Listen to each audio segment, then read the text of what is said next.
of that offering. God will take the offerings given by a heart that trusts, and God will make good of whatever we offer. Sometime in the next few months in the fall, we're going to start the budget process here. I'm asking those of you present here today to take that as a serious spiritual act. I know there are pledge cards and some of you don't want to deal with those, but I'm asking that whether you turn them in or not, that you prayerfully consider what God has given you and what you would like to give, what you can give joyfully, what you can give without any rancor, without feeling compelled. What can you offer to God by your offering here? Then it really helps the budget folks if you could tell us that. But if you can't, and if that's not something you want to share with somebody else, that's fine. But you do need, if you want to give in a way that is in keeping with the Christian understanding, you need to make that commitment to God. The rest of it flows from there.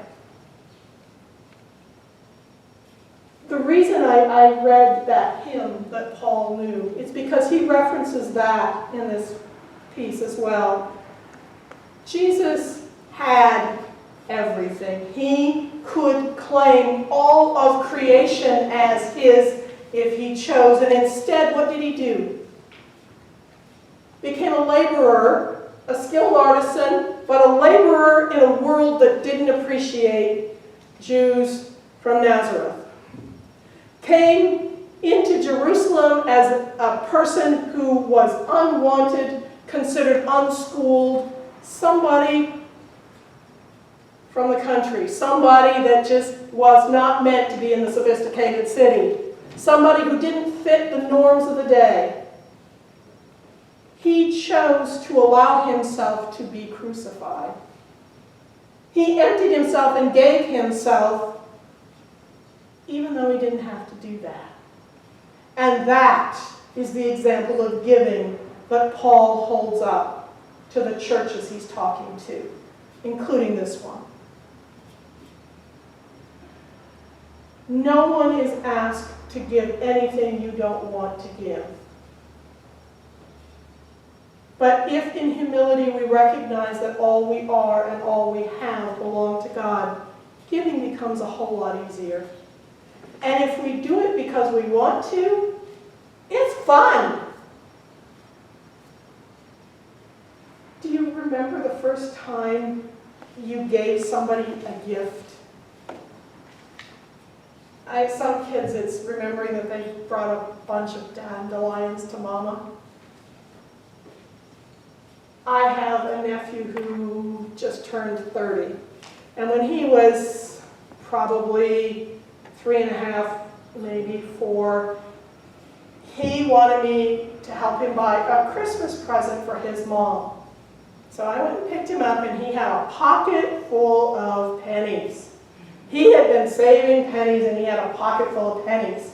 And we went into this shop, and I was showing him all sorts of things I knew my sister would like.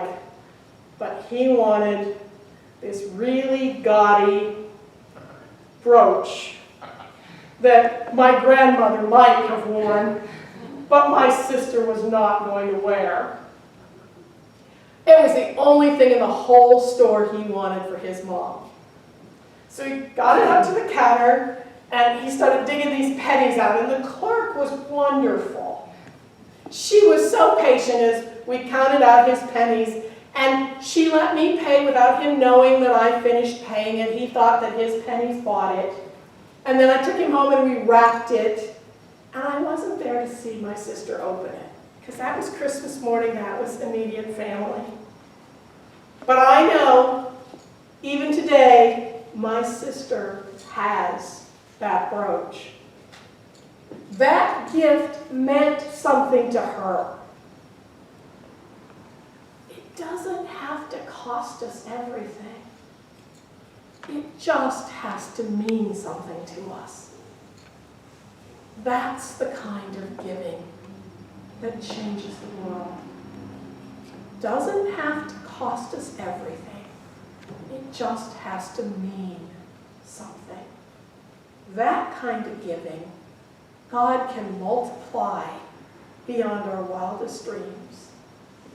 Because God is a God of abundance, and it all belongs to God anyway. Amen. Our